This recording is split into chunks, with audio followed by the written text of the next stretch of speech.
नमस्कार मित्रांनो, आजच्या कथेचं नाव आहे पुण्यातील कुलकर्णी वाडा. कथेला आता सुरुवात करू.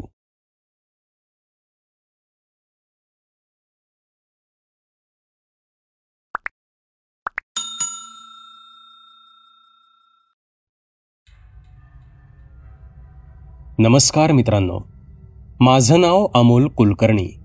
मी मुळात धरणगावचा. माझं शिक्षण मुंबईत झालं. नोकरीसाठी मुंबईतच होतो. आता मात्र मी रिटायर आहे. आई वडील आता हयात नाहीत. आज रविवार असल्यानं मी ठरवलं होतं की घरातील भंगार, रद्दी, नको ते सामान वगैरे आज काढून टाकायचं. आणि हे काम करत असताना मला एक फोटो सापडला आणि मन एकदम भूतकाळात गेलं. तो फोटो होता पुण्यातल्या आमच्या एका जुन्या वाड्याचा, पुण्यातील आमच्या कुलकर्णी वाड्याचा. अर्थात आता तो वाडा अस्तित्वात नाही, पण त्या वाड्याच्या आठवणी अजून सुद्धा मनात घर करून आहेत. काही अनुभव असे असतात जे आपण कधीच विसरू शकत नाही, आणि असेच काही प्रसंग मी आपल्यासोबत शेअर करणार आहे. पुण्यातील खडकवासला भागात आमचा एक खूप जुना वाडा होता. तसा माझा आणि पुण्याचा कधी फारसा संबंध आला नाही. अगदी लहानपणी मी त्या वाड्यात 2-3 वेळेस गेलो होतो. पण माझी आई जेव्हा हयात होती तेव्हा मी तिला नेहमी त्या वाड्याबद्दल विचारायचो, पण ती मला नीट उत्तर द्यायची नाही. तिच्या बोलण्यावरून असं लक्षात यायचं की ती विषय टाळायची. ती फक्त इतकंच म्हणायची की तो वाडा बंद अवस्थेत आहे आणि तो वाडा राहण्यालायक नाहीये. तिथे आता कोणीही राहत नाही. पण वाडा राहण्यालायक नाहीये म्हणजे नक्की काय, किंवा तो राहण्यालायक का नाहीये याचं उत्तर मला कधीच मिळालं नाही. काही वर्षांपूर्वीची गोष्ट आहे. म्हणजे मी रिटायर होण्याआधीची ही गोष्ट. मी मुंबईत माझं जीवन जगत होतो आणि एके दिवशी ग्रामपंचायतीची एक नोटीस माझ्या मुंबईच्या घरच्या पत्त्यावर आली. पुण्यातील कुलकर्णी वाडा ही धोकादायक वास्तू म्हणून घोषित करण्यात येते. तातडीने इथे येऊन भेटा, नाहीतर कायदेशीर कारवाई करण्यात येईल. आई वडिलांच्या निधनानंतर कुलकर्णी वाड्याचं वारसत्व माझ्याच नावावर झालं होतं. त्यामुळे सगळी जबाबदारी आता माझ्यावरच होती. मुळात मला त्या वाड्याचं काहीही आकर्षण उरलं नव्हतं. पण आता ग्रामपंचायतीची ही नोटीस आल्याने काहीतरी पावलं उचलावी लागणार होती. कित्येक वर्ष तो वाडा तसाच बंद अवस्थेत होता. त्या वाड्यात काहीही नव्हतं. पण आता ग्रामपंचायतीच्या अधिकाऱ्यांना भेटावं लागणार होतं आणि त्या वाड्याची तात्पुरती का होईना डागडुजी मात्र करावी लागणार होती. विनाकारण त्या वाड्यावर खर्च मात्र करावा लागणार होता. मी ठरवलं होतं की आत्ता डागडुजी करून भविष्यात तो वाडा विकूनच टाकायचा. तो ऑगस्ट महिना होता. मी दुपारच्या ट्रेनने पुण्याला आलो. पुण्यात पोचता पोचता 4 वाजले. पुणे स्टेशनला पोचल्यावर तिथून बस पकडून मी खडकवासल्याला जाण्यासाठी निघालो. मी पुण्याला खूप वर्षांनी आलो होतो, त्यामुळे तसं सगळंच अनोळखी वाटत होतं. अर्थात आत्ता जसा खडकवासल्याचा भाग डेव्हलप झालाय तसा पूर्वी नव्हता.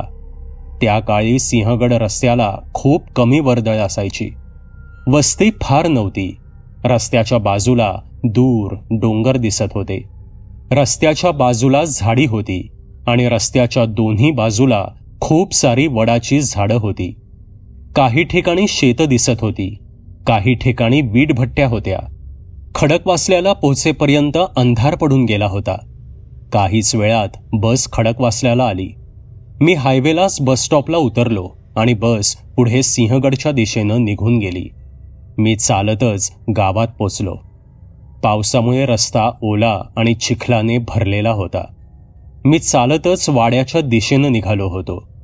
आमचा वाडा एका छोट्या टेकडीवर होता. मी चालत असताना वाटेत एक वृद्ध माणूस मला दिसला. पांढरं धोतर, अंगावर काळी शाल आणि हातात बांबूची काठी. मी थांबलो आणि विचारलं, आजोबा, इथे कुठे किराणा मालाचं दुकान वगैरे आहे का?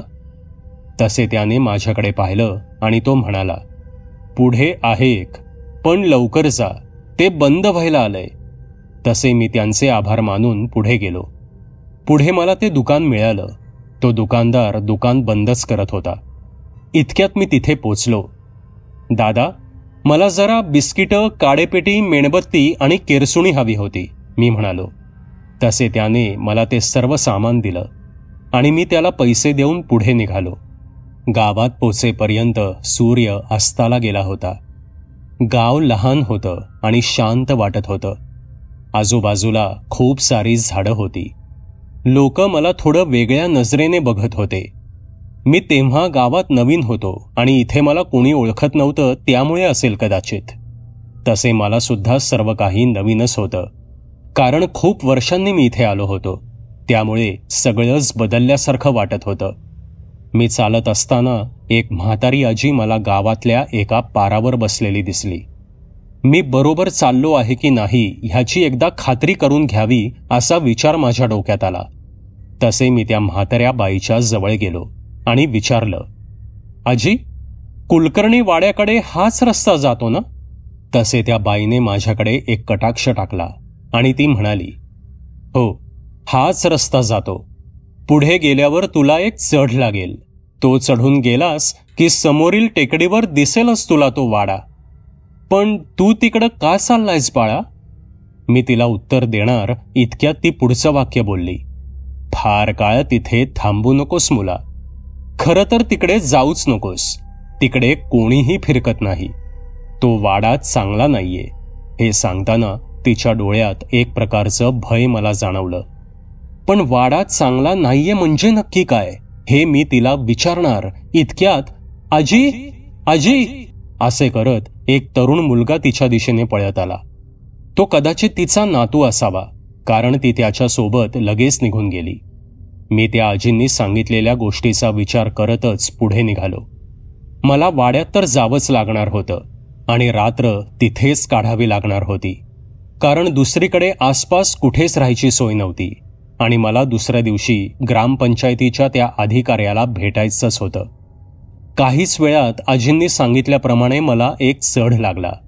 तो चढत मी वर जाऊ लागलो आणि मी समोर नजर टाकली. तसे समोर मला एक छोटी टेकडी दिसली आणि त्यावर तो वाडा नजरेस पडला. काहीच वेळात मी वाड्याच्या जवळ आलो. वाड्याला मोठं लाकडी फाटक होतं. वाड्याचं मुख्य दार जाडजूड होतं आणि वाड्याच्या दगडी भिंतींवर शेवाळं आलं होतं. कुलूप उघडून मी आत प्रवेश केला आणि माझ्याकडील टॉर्च लावला. आत गेलो तेव्हा जुन्या वाड्याचा वास नाकात भरला. ओलसर लाकडाचा, धुळीचा तो वास होता आणि काहीतरी अनामिक अस्वस्थतेचा वास. एक जिना वरच्या मजल्यावर जात होता. तसे मी जिना चढून वरच्या मजल्यावर गेलो. वरच्या मजल्यावर एक मोठा हॉल होता. सर्व ठिकाणी धूळच धूळ होती. मी पुन्हा खाली आलो. माझी नजर एका कोपऱ्यात गेली आणि समोरचं दृश्य पाहून मी प्रचंड घाबरलोच, कारण संपूर्ण वाड्यात अंधार होता. मात्र त्या कोपऱ्यातल्या देवघरात फक्त एकच दिवा तेवत होता आणि तोही नवीन तेलाचा. यावरून असं वाटत होतं की जणू कुणीतरी अजून सुद्धा इथे ह्या वाड्यात येऊन तो दिवा रोज लावतं. हा नक्की काय प्रकार आहे हे काही केल्या मला समजत नव्हतं, कारण वाड्यात कोणी यायचा प्रश्नच नव्हता. कारण मी कुलूप उघडून आत आलो होतो आणि जरी कोणी चोरीच्या उद्देशानं वाड्यात आलं असेल तरी देवघरात दिवा कशाला लावेल, असे असंख्य विचार माझ्या डोक्यात येत होते. माझा जीव घाबरा झाला होता आणि अचानक बाहेर पावसाला सुरुवात झाली. रात्रीचे 8 वाजत आले होते.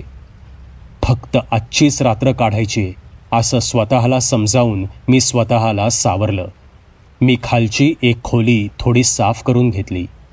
स्टेशनवर मी वडापाव आणि चहा घेतला होता, त्यामुळे भूक अशी नव्हतीच. त्या रात्री सोबत आणलेली बिस्किटं खाऊन मी झोपायचा प्रयत्न करू लागलो. वाड्यात वीज नव्हती, त्यामुळे टॉर्च आणि मेणबत्तीचाच आधार होता. रात्रीचे 12 वाजले असतील आणि अचानक मला असा आवाज कानावर पडला, जणू कोणीतरी वाड्यातला लाकडी जिना हळूच चढतय. मी आधी घाबरलो, पण स्वतःला सावरत मी टॉर्च घेतला आणि खोलीतून बाहेर पाहिलं, पण मला काहीच नजरेस पडलं नाही. पण कसे कोण जाणे, वाड्यात अचानक गार वाटू लागलं. हवा एकदम थंड झाली आणि देवघरातून एक मंद पुसटसा आवाज माझ्या कानावर पडला. वाडा सोड. तो आवाज ऐकून मी थिजलो आणि घाबरून त्या आवाजाच्या दिशेने फक्त बघतच राहिलो. काही वेळ काहीच झालं नाही. मला वाटलं हा माझाच भास असावा, पण काही वेळाने मला तो आवाज पुन्हा आला. वाडा सोड. आणि ह्या वेळेस तो आवाज स्पष्ट होता. आता मात्र मी प्रचंड घाबरलो. मी उठलो आणि थोडी हिंमत एकवटून देवघराच्या दिशेनं गेलो. मी देवघराच्या दिशेने नजर टाकली तर देवघरातील दिवा अजून सुद्धा संथ तेवत होता. आणि इतक्यात माझं लक्ष एके ठिकाणी गेलं आणि मला दिसलं की दिव्याच्या बाजूलाच एक जुनं तांब्याचं भांडं होतं. म्हणजे तो एक तांब्याचा लोटा होता आणि तो तांब्याचा लोटा हलकेच डोलत होता. ते दृश्य पाहून माझी बोबडीच वळाली. मी खूप घाबरलो. मी झटकन मागे वळालो आणि समोरच्या भिंतीवर मला काहीतरी दिसलं. मी टॉर्चच्या उजेडात पाहिलं. त्या भिंतीवर एक जुनं छायाचित्र टांगलेलं होतं. त्या छायाचित्रात एक पुरुष दिसत होता. त्याला दाढी होती, कपाळाला टिळा लावलेला दिसत होता आणि डोळ्यात भेदक दृष्टी दिसत होती. आणि त्या फोटोच्या खाली लिहिलं होतं, श्री गोपाळराव कुलकर्णी, वाड्याचे रक्षक. त्या शब्दांनी माझं मन धडधडलं. मी झटकन माझ्या खोलीत गेलो आणि विचार करत बसलो. वाड्याचे रक्षक म्हणजे नक्की काय? ती रात्र तशीच दडपणाखाली गेली. दुसऱ्या दिवशी सकाळी मी गावात गेलो. तिथं पानाच्या टपरीवर काही म्हातारे बसले होते. मी त्यांच्या जवळ गेलो आणि म्हणालो, नमस्कार आजोबा, मी अमोल कुलकर्णी. कुलकर्णी वाडा आमचा आहे. मी सध्या मुंबईला असतो. लहानपणी मी इथे आलो होतो. आज मी बऱ्याच वर्षांनी इथे आलो. ग्रामपंचायतीची नोटीस आली होती आणि त्या संदर्भात मला ग्रामपंचायतीच्या अधिकाऱ्याला भेटायचंय. पण मला जरा त्या वाड्याबद्दल विचारायचं होतं. माझं हे वाक्य ऐकून सर्वजण एकमेकांकडे बघू लागले. पण त्याकडे दुर्लक्ष करून मी विचारलं, आजोबा, हे गोपाळराव कुलकर्णी कोण होते? त्यांचा एक फोटो आमच्या वाड्यात आहे.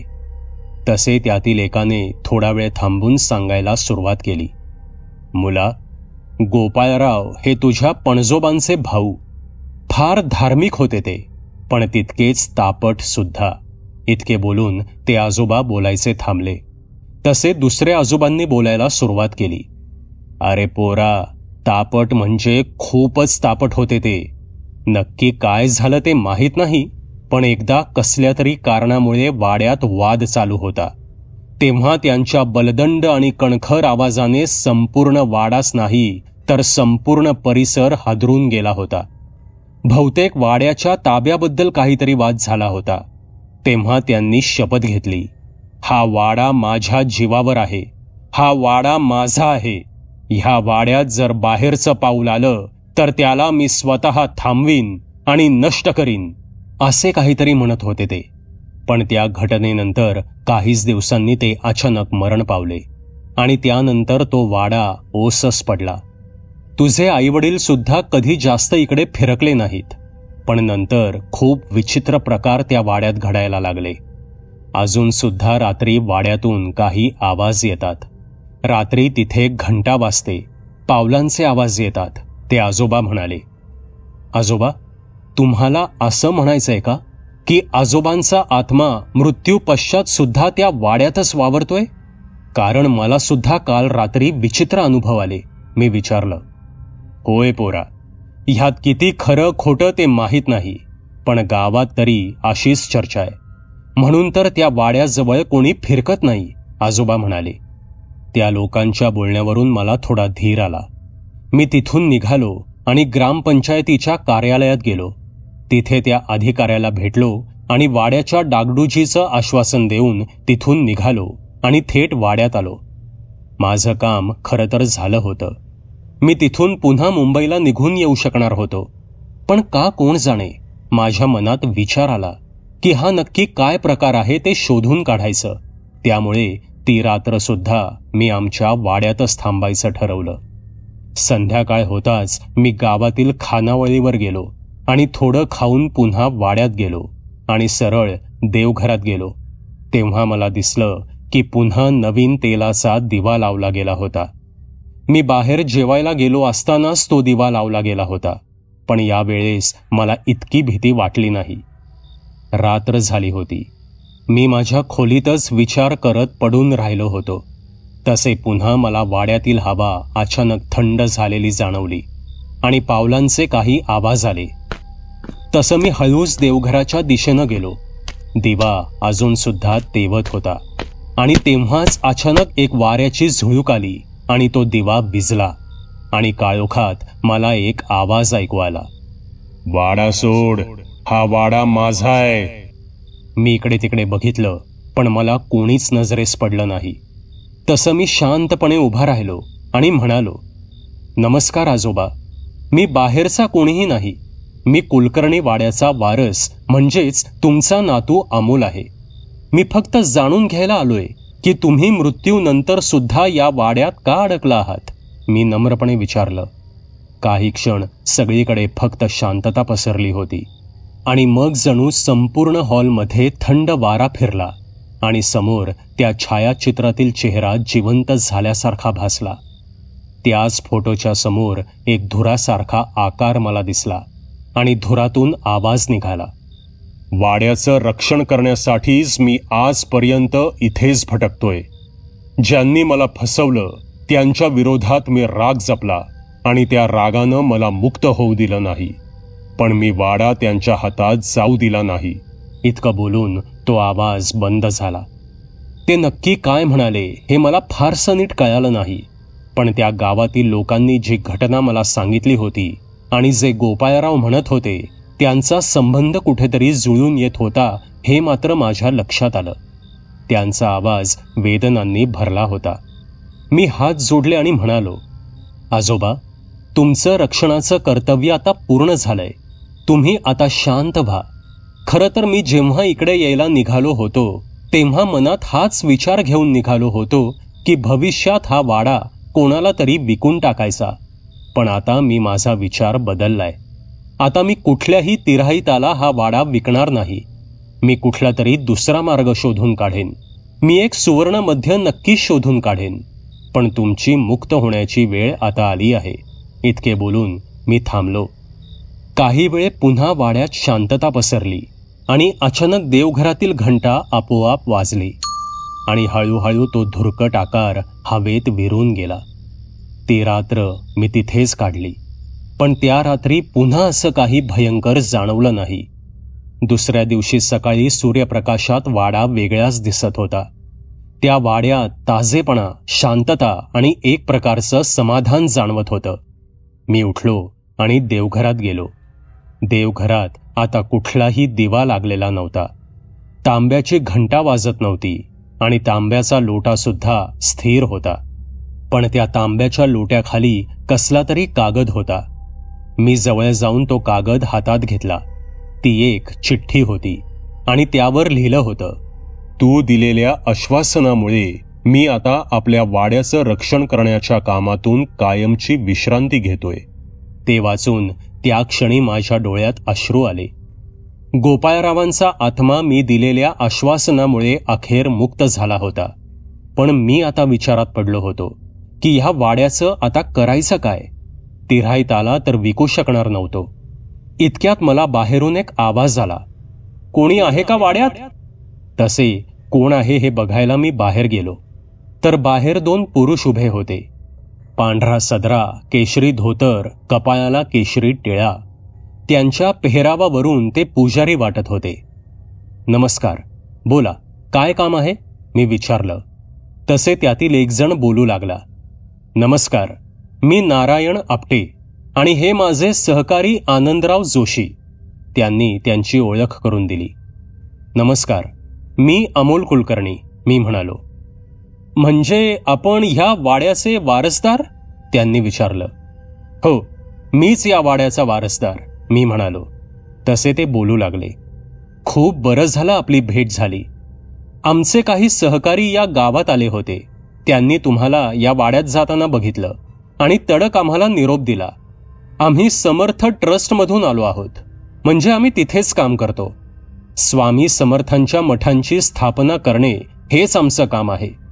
बरीच वर्षे हा वाडा बंद अवस्थेत आहे. आम्ही या वाड्याच्या मालकांना शोधण्याचा खूप प्रयत्न केला, पण तुमचा कुठेच पत्ता आम्हाला मिळाला नाही. स्वामी समर्थांच्या कृपेने आज आपली भेट झाली. या गावात स्वामी समर्थांचा मठ स्थापन करण्याची आमच्या ट्रस्टची इच्छा आहे आणि त्यासाठी गावात जागा बघत होतो. तसाही हा वाडा आपल्या वापरात नाही.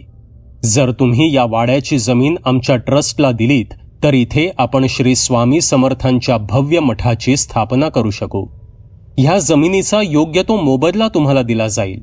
आपण विचार करा आणि आपली ह्याला संमती असेल तर आम्हाला ह्या नंबरवर फोन करून कळवा, म्हणजे आपण पुढील कार्यवाही सुरू करू शकतो, ते म्हणाले. त्यांचे ते शब्द ऐकून मी भारावून गेलो. माझ्या समोर या वाड्याचा जो गहन प्रश्न होता तो एका क्षणात सुटला होता. ह्या जमिनीचा योग्य तो मोबदला तर मला मिळणार होताच, शिवाय जमीन कुणा तिराहिताच्या हातात जाणार नव्हती, तर त्या जमिनीवर देवाचं पवित्र घर होणार होतं. मी क्षणात त्यांना होकार दिला. काहीच दिवसात सर्व काही ठरलं. पुढील कार्यवाही झाली आणि काहीच वर्षात तिथे श्री स्वामी समर्थांचा एक भव्य मठ उभा राहिला. मी माझ्या पणजोबांना दिलेल्या आश्वासनाला जागलो होतो. त्यांना दिलेला शब्द मी खरा करून दाखवला होता. ह्याचा मला खूप आनंद झाला होता. आज सुद्धा दरवर्षी मी त्या मठात दर्शनासाठी जातो आणि जेव्हा जेव्हा मी तिथे जातो तेव्हा एकच विचार माझ्या मनात येतो. माझे हे कार्य बघून गोपाळरावांना सुद्धा माझा अभिमान वाटला असेल आणि त्यांच्या आत्म्याला नक्कीच शांती मिळाली असेल. मित्रांनो, ही भयकथा तुम्हाला कशी वाटली ते कॉमेंटमध्ये नक्की सांगा. पुन्हा भेटूयात अशाच एका भयकथेसोबत. धन्यवाद. सबस्क्राईब करा एटी स्टोरी टेलर चॅनलला आणि बेल आयकन दाबून ऑलवर क्लिक करा आमचे व्हिडिओज सगळ्यात आधी बघण्यासाठी.